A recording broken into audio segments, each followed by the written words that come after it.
Today I'm taking a look at the WAVLINK USB 4 PCIe NVMe dual SSD enclosure.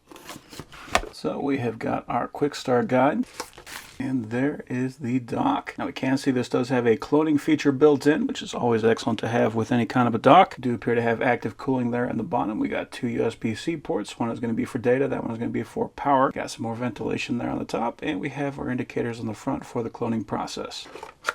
That's interesting. So it does come with a power supply. It does have fold-out plugs, so if you want to put that in your bag, you can do that. You don't have to worry about it damaging anything. That is USB-C for power. That's good for 100 to 240 volts, so it's good for international or domestic, and it does appear to be capable of power delivery.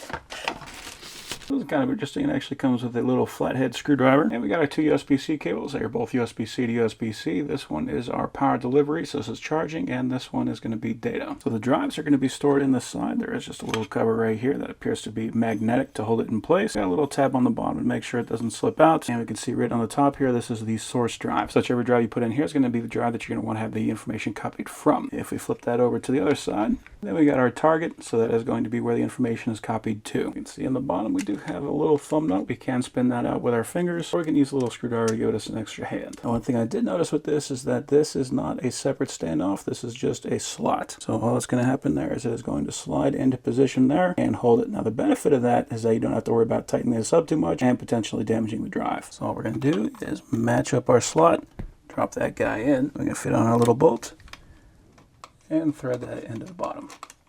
As long as you don't tighten that up too much, you should be able to pull that out without needing the screwdriver. I found the online manual, and it does say that the target needs to be larger or equal to the size of the source. So I'm going to be writing from a 500 gigabyte to a 1 terabyte. What I did see on here is that this supports OTG. So if you want to, we could actually connect this to our phone and use that for external storage for our phone.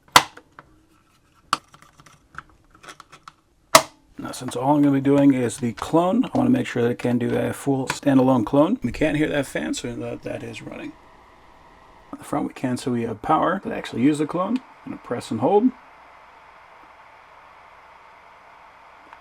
And then hit it again.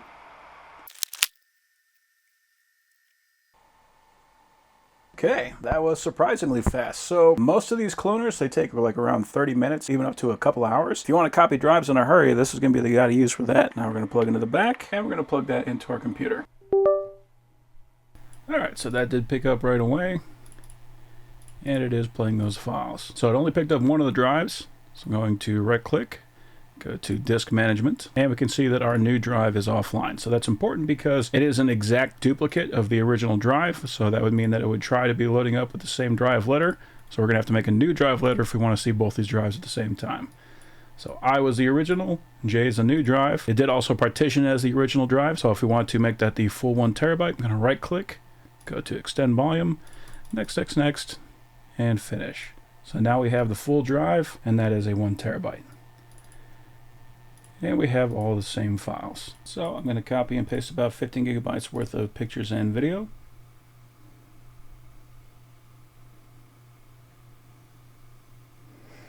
And we got to about 2.8 gigabytes per second. So very fast for that. And let's do a speed test. Okay, so we did get some excellent speeds there. Now it's worth keeping in mind that this is currently plugged into a USB 4 port. So if you want to get speeds like this, you're going to need to use something along those lines. With that, we got a read of 3363 megabytes per second and a write of 3174 megabytes per second. So excellent speeds there for an external enclosure. So if you're looking for something that has the capacity of cloning extremely fast, plus has the capacity to run as a dock at a very good speed, this is going to be an excellent option for that.